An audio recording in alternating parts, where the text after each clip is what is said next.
Bien, salut les amis. Alors je sais pas comment vous raconter ça. Déjà on va commencer par l'essentiel. La commission mixte paritaire sur le pass vaccinal est non conclusive. Donc il n'y a pas d'accord entre l'Assemblée nationale et le Sénat, et donc nous allons rediscuter du texte dès ce soir en commission des lois, si je dis pas de bêtises, et dès demain 15h en hémicycle. Pour avoir ensuite un vote demain, je sais pas quand on aura fini de discuter. Et ça retournerait samedi ou dimanche au Sénat pour revenir dimanche ou lundi à l'Assemblée nationale. Alors, la CMP a commencé à 14h. De 14 à 15h, je vous refais l'explication. De 14h à 15h, jusqu'à 15h10 environ, il y a eu des discussions. Donc en fait, je reprends mes petites notes d'ailleurs, attendez. Philippe Bas a dit pour le Sénat, écoutez, nous au Sénat, on n'est pas d'accord avec le dispositif tel qu'il a été mis aujourd'hui. On est pour le pass vaccinal, mais pas comme ça. Et donc, ils avaient mis des critères pour que automatiquement le pass vaccinal soit suspendu, arrêté. Des critères notamment du fait de la circulation du virus par département, machin, etc., pour avoir une extinction automatique du dispositif. Ils avaient aussi supprimé complètement le dispositif de contrôle d'identité. Alors, ils l'avaient d'abord réduit en commission en disant que ça pouvait être n'importe quel papier où il y a une photo, que c'était suffisant, qu'il n'y avait pas besoin d'une pièce d'identité en tant que telle. Et ensuite, du coup, donc eux, ils ont supprimé le contrôle d'identité en séance. Et ils ne voulaient pas aussi qu'il y ait des sanctions administratives pour les entreprises qui ne veulent pas accepter les règles sur le télétravail. Ça, c'était le troisième élément, pardon. Et ils voyaient que la procédure actuelle, c'est-à-dire devant un magistrat du siège, était bien suffisante, devant la justice en tant que telle, était suffisante. Et ils ne voulaient pas aussi le pass vaccinal pour les mineurs. Les LREM ont dit oui, mais non, nous, tout ce qu'on a fait, c'est génial, c'est trop bien. Alors, il y a eu plusieurs prises de parole des sénateurs, y compris des socialistes, qui étaient sur la même ligne que les LR au Sénat. Voilà, c'était une ligne des sénateurs, ce que je vous ai dit. C'était dit par Philippe Bas des Républicains, mais les socialistes partageaient ça, etc. Et il y a eu le rapporteur Jean-Pierre Pont qui a fait une explication de la position. J'ai rien compris. En vrai, j'ai pas compris sur quoi il était d'accord, pas d'accord.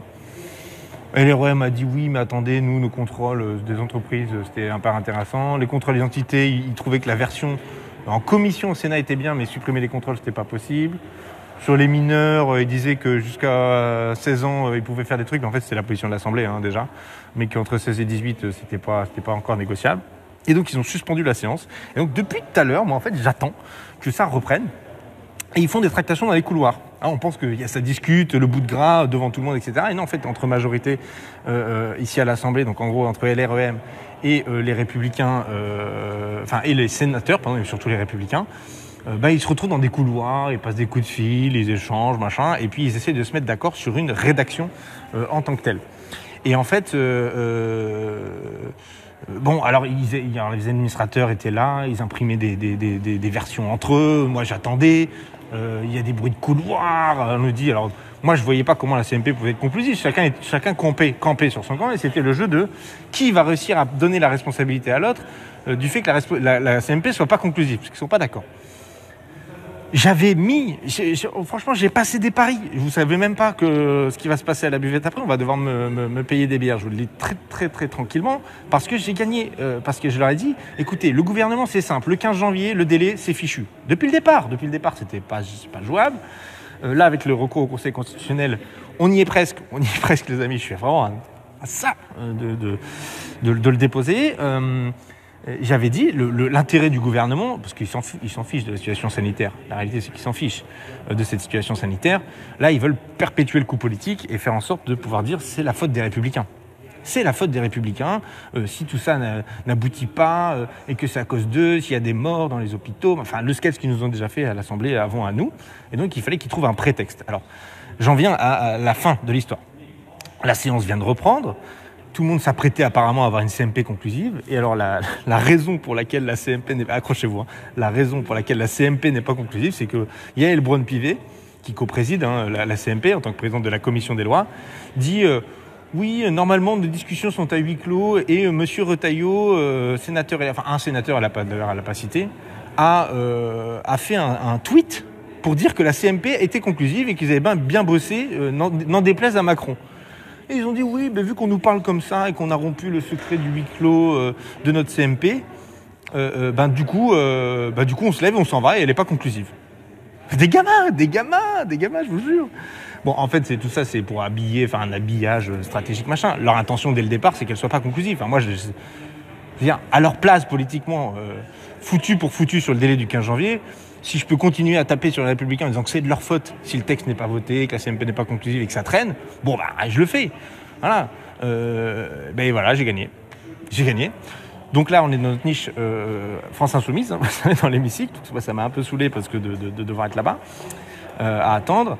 Et donc, du coup, là, je vais faire des réactions presse. Et on est reparti normalement pour discuter de ça en commission. Donc, je vais attendre la convocation. Commission des lois ce soir sur le texte. Donc, nouvelle lecture. Nouvelle lecture, ça veut dire qu'on ne peut plus faire les articles additionnels, mais qu'on peut refaire des amendements sur article 1 et article 2, là où il y avait le plus d'amendements. Donc, c'est reparti, les amis.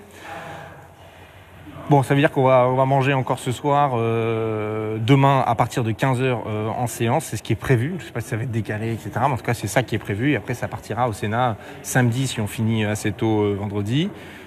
Voilà, donc on va pouvoir se revoir avec les copains. C'est compliqué parce que chacun a prévu des déplacements, retourner chez lui. Voilà. Enfin, moi, je vais mener la bataille. Bon, à la maison, ils ne sont pas contents, ils ne vont pas être contents. Mais voilà, donc le gag, donc la CMP... Je vous rappelle, la CMP est non conclusive alors qu'ils étaient, semble-t-il, d'accord sur plein de points. Et ils avaient préparé des rédactions et tout. Parce qu'un sénateur a fait un tweet. Pour dire que la CMP était conclusive. Donc du coup, il boude et il décide que la CMP est non conclusive. Voilà, je ne sais pas comment vous dire, c'est ridicule. Et ils sont contents de leur truc en plus. Non, c'est bon, il y a Antoine qui vient d'arriver, là il veut me tenir le téléphone, mais ça va aller, on va y arriver.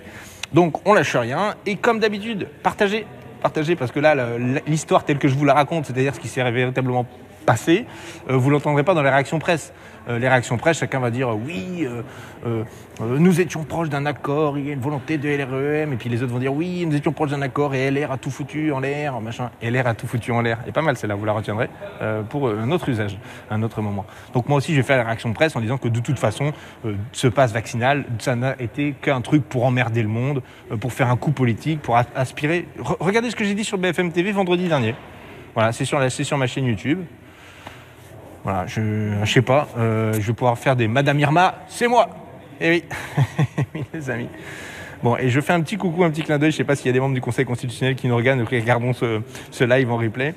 On va bientôt pouvoir se voir ensemble. Allez, ciao les amis, on lâche rien, continue la lutte. Et vous pouvez me retrouver d'ailleurs sur Twitch, sur le live Twitch dans l'hémicycle, il y a mon ordinateur qui tourne, et je vais y retourner après. Le live Twitch est Deputwitch, DEPUTWITCH. Ouais, j'ai failli oublier une lettre. Allez les amis, à très vite. Partagez.